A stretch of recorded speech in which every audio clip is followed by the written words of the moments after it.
At Anurag University, be everyone you dream to be. ఒక folk song ఇండస్ట్రీలోనే highest వ్యూస్తో కూడా మరి ముందుకెళ్తున్న song ఇది. మరి ఆ సాంగ్లో యాక్ట్ చేసిన యాక్టింగే కాదు, మరి పాడిన అండ్ లిరిక్స్ రాసిన రామ్ రాథోడ్ ఇప్పుడు మనతో పడుతున్నాడు. మరి అయితే లేట్ చేయకుండా ఆ పాట పాడిచ్చేసుకుందాం, వీలైతే ఆట కూడా ఆడిచ్చేద్దాం. హాయ్ రామ్, ఎలా ఉన్నావు? బాగున్నాను, మీరు బాగున్నారా? చాలా బాగున్నా. ఏంటి ఈ మధ్య అసలు ఇంటర్వ్యూస్ అంటేనే భయపడుతున్నావు అంట, పరిగెడుతున్నావు అంట, ఏం నడుస్తుంది? అడిగేరా? లేదు, యాక్చువల్లీ బిజీ అయిపోయావు ఫుల్గా?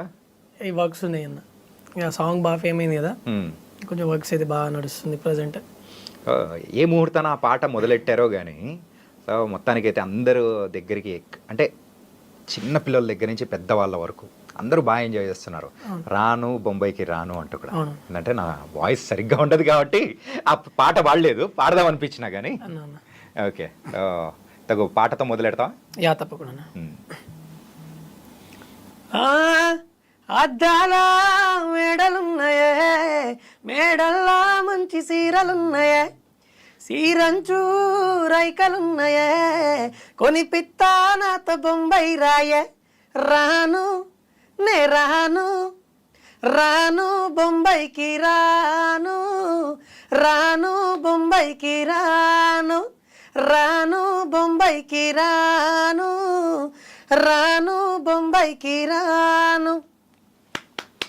సూపర్. అండ్ రామ్ రాథోడ్, అసలు ఈ సాంగ్ ఇంత సూపర్ సక్సెస్ అయింది. అండ్ ఎక్కడైనా కానీ పల్లెటూర్లలో ఆటోల వాళ్ళ దగ్గర నుంచి, మరి ట్రాక్టర్లో మరి వెళ్తున్న కూలన్న వాళ్ళ దగ్గర నుంచి అందరూ పెట్టుకొని మస్తు ఎంజాయ్ చేస్తున్నారు. ఎలా అనిపిస్తుంది అసలు ఇంత సక్సెస్ అవడం? చాలా హ్యాపీగా ఉందన్న. అంటే నేను రీల్స్ చూస్తున్నా, ఆ రీల్స్లలో దాదాపు మన ఇండియాలో ఉన్న పల్లెటూరు నుంచి అమెరికాలో ఉన్న వాళ్ళు కూడా నా పాటకి డాన్స్ చేస్తున్నందుకు నిజంగా నాకైతే చాలా హ్యాపీగా ఉంది అండ్ ప్రౌడ్గా కూడా అనిపిస్తుంది. ఎందుకంటే మన తెలుగు పాట ప్రపంచ స్థాయిలో నిజంగా ఒక ఉర్రూతు లోపిస్తుంది. అసలు నిజంగా నాకైతే చాలా హ్యాపీగా ఉంది. నా లైఫ్లో ఇది బెస్ట్ అచీవ్మెంట్ అనిపిస్తుంది. ఓకే, కానీ ఈ సాంగ్ మరి షూట్ చేస్తున్నప్పుడు కానీ సో ఇంత సక్సెస్ అవుతుందని కూడా ఎవరు ఊహించరు, కానీ అంతకు మించిన సక్సెస్ అనేది కూడా వచ్చింది. అండ్ కామెంట్స్ కూడా మీకు బాగానే వచ్చింది. So one of the best comment ఏంటి? బెస్ట్ కామెంట్స్ అంటే ఆల్మోస్ట్ వాళ్ళు కామెంట్ పెడుతున్నారంటే వాళ్ళు ఏదో ఆలోచించి, వాళ్ళు మనసులో ఏదో రన్ అయ్యి, వాళ్ళు ఏదో ఫీల్ అయ్యి కామెంట్ ఖచ్చితంగా బాగుంది అని పెట్టే కామెంట్ కూడా మంచి కాంప్లిమెంటే. అంటే ప్రతి ఒక్క కాంప్లిమెంట్ నాకు చాలా హ్యాపీ అనిపించింది. ఆ కాంప్లిమెంట్స్ చాలా బూస్ట్ ఇచ్చింది. అసలు ప్రతి ఒక్క కాంప్లిమెంట్ నాకు హ్యాపీ అనిపించింది. ఒక్కొక్కరైతే I'm from Assam, I'm from Odisha, I'm from Kerala, I'm from Sri Lanka, I'm from Dubai. అసలు వరల్డ్ వైజ్గా అసలు కామెంట్స్ వస్తుంటే చాలా చాలా హ్యాపీ అనిపిస్తుంది. సరే, ఈసారి అమ్మాయితో బొంబాయికి కాకపోతే ఈసారి దుబాయ్ అని పెట్టి వస్తుంది. ఓకే, వస్తుందేమో. ఓకే, సాంగ్ అయితే సూపర్ ఉందప్ప. దీనికంటే ముందు ఒకసారి అబ్జర్వ్ చేసుకుంటే ఓ చిన్న రాములమ్మ అని చెప్పేసి ఆ సాంగ్ కూడా సూపర్ సక్సెస్ అయింది. అంటే అది కూడా మిలియన్ వ్యూస్ అనేది కూడా కొడుతూ ఉంది. అసలు ఫోక్ ఇండస్ట్రీలోకి రావాలని ఎలా అనిపించింది? అంటే నాకు చిన్నప్పటి నుంచి డ్రీమ్ అన్న, అంటే నేను ఒక ఆర్టిస్ట్ అవ్వాలి, మంచి డాన్సర్ అవ్వాలి, లేదా అంటే నేను అవ్వాలి అని అనుకున్నా. బట్ నా డెస్టినీ ఎటు వెళ్తుందో నాకే తెలీదు. కట్ చేస్తే ఏదన్నా షోలో చేయడము లేదా డీలో చేయడము, డీలో చేయాలని చిన్న డ్రీమ్ ఉండే. డాన్స్ సంగతులు అయితే అది సంథింగ్ డిఫరెంట్.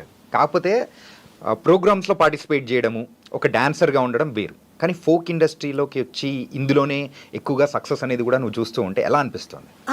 అదే అదే అదే అయితే అలా అనుకున్నా. కొన్ని సందర్భాల్లో ఏమైందంటే ఈ ఫీల్డ్లో అంటే లైక్ మూవీ ఫీల్డ్లో ఈ ఇండస్ట్రీలోకి రావాలంటే ఖచ్చితంగా ఏదన్నా ఒక బ్యాక్గ్రౌండ్ ఉండాలి, లేదా ఏదన్నా ఒకటి ఖచ్చితంగా ఉండాల్సిందే. అప్పుడే మనల్ని గుర్తిస్తారు. లేదు అంటే సెకండ్ ఆప్షన్ ఏంటంటే చాలామంది సోషల్ మీడియా ద్వారా బాగా ఫేమ్ అయ్యారు. సో నాకు చాలామంది ఇన్స్పైర్ అయ్యారు నిజంగా. లైక్ మన షణ్ముఖ్ కానివ్వండి, తర్వాత బిత్రి సతన్న కానివ్వండి, తర్వాత చాలామంది సోషల్ మీడియాలో వీళ్ళు బాగా ఫేమ్ అయ్యారు. అరే వీళ్ళు ఫేమ్ అయిన తర్వాత ఆటోమేటిక్ ఇండస్ట్రీ ఇన్వైట్ చేస్తుంది కదా వీళ్ళని.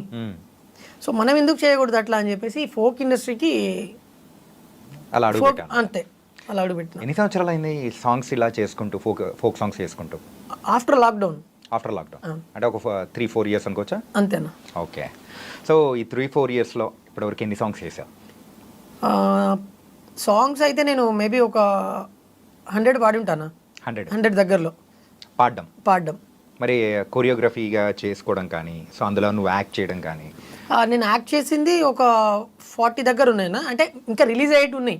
ఓకే. పెండింగ్ ఉన్నాయి, చాలా సాంగ్స్ ఉన్నాయి అవి రిలీజ్ అయ్యేటి ఉన్నాయి. ఇప్పుడు ఒక్కొక్కటి అయితే 1.5 year కింద చేసిన సాంగ్స్ ఇప్పుడు రిలీజ్ అవుతున్నాయి. సో ఎందుకు ఇది మంచి సక్సెస్ వచ్చినందుక ఏంటి? అది అంటే నాకు తెలీదు, బట్ ఇప్పుడు ప్రజెంట్ అది నడుస్తుంది. ఓకే. అండ్ సో ఇప్పుడైతే కంప్లీట్గా సో యువర్ డెస్టినీ అనేది డిఫరెంట్గా ఉంది. ఓకే. సో అసలు ఊహించుకున్నావా ఇలా ఇంత దూరం వస్తానని చెప్పేసి? అలా అంటే అన్న అసలు ఎక్స్పెక్ట్ చేయలేదు నిజంగా. మనం 100% మన ఎఫర్ట్ పెడతాం. ఇప్పుడు ఏదైనా ఒక బిజినెస్ అవ్వండి, బిజినెస్ కానీ ఇంకేదైనా ఏ ఫీల్డ్లోనైనా మనం 100% ఎఫర్ట్ పెడతాం. మన ఫలితం అయితే ఆశించకూడదు. సో నేను అలాగే ఉన్నా. నా చిన్న రాములమ్మ విషయంలో కానివ్వండి, తర్వాత ఈ సాంగ్స్ అన్నిట్లో నేను అన్ని సాంగ్స్ 100% ఎఫర్ట్ పెట్టా. రిజల్ట్ ఆలోచించలేదు ఎప్పుడు, బట్ ఆ రిజల్ట్ అనేది ఆటోమేటిక్గా నాకు అచీవ్ అవుతుంది. కానీ అది మామూలు అచీవ్మెంట్ కాదు. కానీ యాజ్ ఎ సింగర్గా అండ్ ఒక డాన్సర్గా కానీ ఇవన్నీ చేస్తున్నావు, కానీ లిరిసిస్ట్ అనేది ఎక్కడి నుంచి వచ్చింది అసలు? అది ఏంటంటే అది ఉండాలి, ఏంటంటే మినిమమ్ ఆ నాలెడ్జ్ కానీ అది కంప్లీట్ డిఫరెంట్ ఉండాలి. సో అది ఎట్లా వచ్చిందా అనిపించింది? గాడ్స్ గిఫ్ట్ అంతేనా? అదొకటి.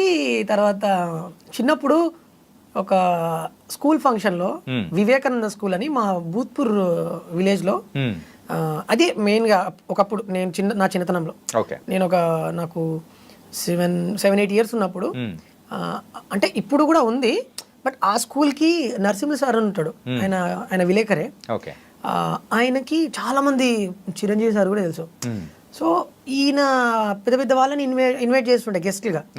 సో నేను వెళ్ళినప్పుడు గోరింటి వెంకన్న సార్ వచ్చాడు అక్కడికి. వచ్చినప్పుడు సంతా మా ఊరి సంత అని సాంగ్ పాడిండు. నేను ఎక్కడో క్రౌడ్లో ఎక్కడో మూలలో ఉన్నా, ఆ పాటలు పాడుతున్నాడు. ఆయన ఎంటర్టైన్ చేస్తుంటే ఇంతమంది జనాలు అట్లా కూర్చొని చూస్తున్నారు, చప్పట్లు కొడుతున్నారు, ఇంత ఎంటర్టైన్ అవుతున్నారు. ఆయన అరే అమ్మ అసలు మనం ఎందుకు చేయకూడదు, ఇట్లా మనం ఎందుకు కాకూడదు, ఆ స్టేజ్కి మనం ఎందుకు వెళ్ళకూడదు అని ఆ చిన్నప్పుడే కొంచెం అలా ఊహించుకుంటుండే. అంత క్రౌడ్లో అసలు భలే అనిపిస్తుండే అది. ఆయన మాట చెప్పిండు, పాట రాయడం చాలా ఈజీ అన్నాడు. అట్లెట్లా, ఓకే, ఎలా అసలు ఎలా సాధ్యమవుతుంది అని చెప్పేసి ఆలోచించిన. ఎలా అన్నాడు అంటే, ఇప్పుడు తమలపాకు కట్ట, కొత్తిమీర కట్ట, బుట్ట, ఈ ప్రాసలు మనకి ఎండ్ ఆఫ్ ది లైన్, ఆ లైన్కి ఎండ్లో ఆ ప్రాస అనేది క్లియర్గా కలిసేటట్టు మనం ఏదైనా వర్డ్స్ క్రియేట్ చేసుకోవాలి. ఒక పదాన్ని అంటే లైక్ ఒక సిచ్యువేషన్ని చూసి ఆ సిచ్యువేషన్ క్రియేట్ చేసుకున్నప్పుడు ఆ పాటలో ఆ పదాలు ఇవన్నీ వర్ణించేటప్పుడు ఆ ప్రాస మర్చిపోకుండా కరెక్ట్గా కుదిరేటట్టు పాటని రాయాలి. అందుకేనేమో ఈ బొంబాయికి సాంగ్ దాంట్లో అయితే స్టార్టింగ్ మరి మేడ అంటావు, మేడ తర్వాత చీర అంటావు, చీర తర్వాత చీర అంచు అంటావు, తర్వాత బొంబాయి తీసుకుపోతారా అన్నీ ఉన్నాయి అంటావు. సో అలా వచ్చిందేనా ఇది కూడా? అద్దాల మేడలు ఉన్నాయే, మేడల్లా చీరలు ఉన్నాయే, చీరంచు రైకలు ఉన్నాయే, కొనిపిత్తా నాతో బొంబాయి రాయే. ఆ ఎండింగ్ లో ప్రాస అనేది ఖచ్చితంగా ఉండాలి. ఆ ప్రాస ఉంటేనే పాట అదొక కవిత్వం. ఇక ఆ కవిత్వం ఆ టైప్ ఆఫ్ లిరిక్స్ అనమాట. సో నేను అది మైండ్లో పెట్టుకొని చాలా ట్రై చేశా. లాక్డౌన్లో కూర్చొని ఏం పని చేస్తాం ఇంట్లో, మనం ఏం నేర్చుకోవాలి, ఖాళీగా ఉండి ఏం చేస్తాం ఇంట్లో, బయటికి వెళ్ళలేము, లాక్ చేసేసి ఇంట్లో పడేసారు అందరినీ. ఏం చేయాలి, ఏం నేర్చుకోవాలి అని చెప్పి ఆ 3 months లిరిక్స్ రాయడం నేర్చుకున్నా. ఓకే, మనకి ఎప్పటికైనా యూజ్ అవుతుంది. బతుకుతామా చచ్చిపోతామా అది తర్వాత విషయం, ఒకవేళ బతికితే మనకి ఇది యూజ్ అవుతుంది ఖచ్చితంగా అని చెప్పి లిరిక్స్ రాయడం నేర్చుకున్నా. బాగా థింక్ చేసేటోని, నైట్లో అయితే నిద్రపోకపోయేది అసలు. ఓకే, అసలు ఫుల్ లిరిక్స్ మీద పెట్టేసావు అన్నమాట. ఫస్ట్ ట్యూన్ పాట అనుకోవాలి, మనం ఎందుకు రాయకూడదు కొత్తగా పాటలు, ఎందుకు క్రియేట్ చేయొద్దు. అట్లా ట్యూన్స్ మైండ్లో అనుకోవడం, దానికి తగ్గట్టు లిరిక్స్ మైండ్లో అనుకోవడము, అట్లా పాటలు ఇన్ని పేజీలు అయిపోతుండే. అంటే అంత కష్టపడేటోని, అంటే లైక్ నైట్ 1, 2, 3 అయ్యేది ఆలోచించడానికి. అప్పుడు ప్రశాంత్ మా ఇంట్లో లొల్లి. ఎందుకు? అంటే మా ఈ పెద్ద ఫ్యామిలీ మాది, ఆహా. పిల్లలు అంతా మా ఎంతమంది పెద్ద ఉంటారు? మేము 5 మంది మా మా పేరెంట్స్కి. అందరికి పెళ్ళిళ్ళు అయిపోయినాయి. లాక్డౌన్లో చిన్నపిల్లలు ఇంక అంతా ఇంట్లో ఎట్లుంటుంది, లొల్లి ఎట్లుంటుంది. అందరు పడుకున్న తర్వాత కొంచెం మైండ్ ఫ్రీ ఉంటుంది. ఆ టైంలో 1, 2, 3 గంటల వరకు మేలుకొనే. సో నీ మైండ్లో లొల్లి అప్పుడు మొదలయ్యేది. ఇంట్లో లొల్లి మొత్తం ఉదయాన్నే ఉంటే నీ మైండ్లో లొల్లి నైట్ ఉండేది. అవును. సూపర్. అంటే నువ్వు